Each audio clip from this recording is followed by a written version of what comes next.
A bridge along a key corridor in Jasper is now closed.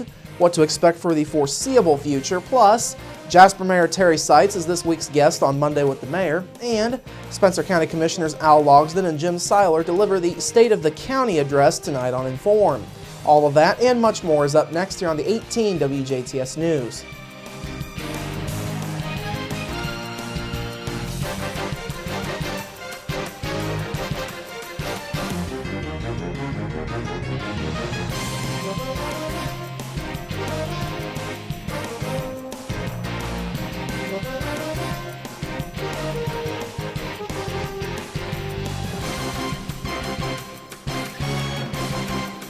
Hello, I'm Bradford Raths. We begin this evening with a Tennessee man's arrest in Jasper after he stole a woman's cell phone at a local gas station.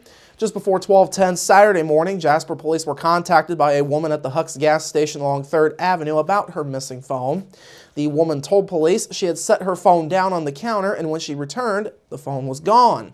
At the time, officers were questioning 18-year-old LaKendrick Young of Memphis, Tennessee on an unrelated issue. The cell phone was then found in a U-Haul truck that Young was riding in. Young admitted to officers that he had stolen the phone. Young was taken into custody and booked into the DuBois County Security Center. He is facing a misdemeanor theft charge. DuBois County Sheriff's deputies also assisted. The Huntingburg Police Department says its new secure drug collection program has been a huge success thus far. The first week and a half of the program saw the department collect more than 17 pounds of unwanted prescription drugs at its new site. The collection bin is in the lobby of the Huntingburg Police Station along East 1st Street. Now, the site is being run in partnership with CVS Pharmacy and the Partnership for Drug-Free Kids. The unit is open to the public 24 hours a day, 7 days a week. No appointments are necessary. Items such as prescriptions, patches and medications, over-the-counter medicines, and vitamins are accepted at the site. Meanwhile, items not accepted include aerosol cans, inhalers, and various ointments. You can call Tammy Luker at 683-3003 for more information or for any questions.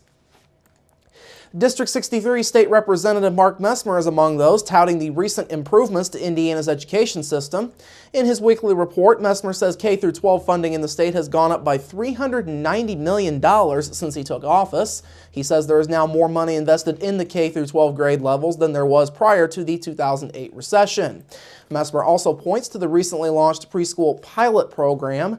That program, which was launched in 5 counties, including Vanderburgh County here in southwestern Indiana, is designed to give more educational opportunities to lower-income families. Messmer also says the recent federal approval of the state's No Child Left Behind waiver was important in light of the controversy that surrounded Indiana's transition to its own educational standards. While this is an obvious victory for Indiana, it was not always apparent whether or not our waiver would be granted. In fact, in May, our waiver was placed on a conditional status due to what the federal government viewed as educational deficiencies here at home.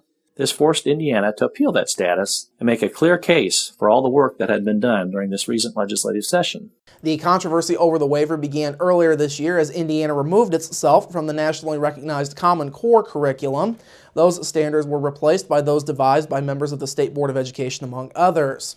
In the end, Messmer is proud of all that has taken place. I'm pleased that the U.S. Department of Education has approved our waiver request and acknowledged the strides we are making for a better Indiana. I'm proud that our state leaders were not afraid to stand up for what is best for Hoosier children, and I hope to be a resource to my constituents as we start the next phase of this journey. Questions, comments, or concerns may be directed to Messmer's office. That number is 317-232-9620. Well, today marked the first day of a major bridge project in the city of Jasper.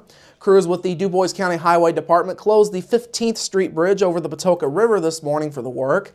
The project aims to remove parts of the bridge deck and edges in order to make it more structurally sound in the future. Concrete will be relayed on the bridge once that work is done. Now, county highway officials say the project could take up to 90 days to complete, and the bridge could close for that long. However, the County Highway Department says they are hoping the bridge would be closed for closer to 60 to 75 days. Now, there is no assigned detour during this construction project. County highway officials are recommending that folks take Newton Street down to State Road 164 as a possible detour while the bridge work continues. The contract for this bridge work was awarded to American Contracting based out of Jeffersonville. Finally this evening, Indiana State University police have arrested a student from Indianapolis in the shooting of another student in a residence hall stairwell at the Terre Haute campus. Police Chief Joe Newport says in a news release that 21-year-old Calvin McCauley of Indianapolis was arrested yesterday on a preliminary charge of attempted murder. Newport says McCauley was scheduled to make a preliminary court appearance today. It is not immediately clear if McCauley has an attorney. Investigators determined that McCauley and the shooting victim are acquainted and that they had spent time together prior to the shooting at about 6 o'clock Saturday evening at the Lincoln Quad Residence Hall. Newport says the 20-year-old victim underwent surgery yesterday to remove a bullet from his left buttock. Newport says the victim is doing well and is expected to make a full recovery. All right, coming up after the break, Jasper Mayor Terry Seitz joins me for Monday with the Mayor, plus your local forecast, sports with Kurt Guxell, and the State of Spencer County address on Inform. That's all up next here on the 18 WJTS News. Local people watching local people.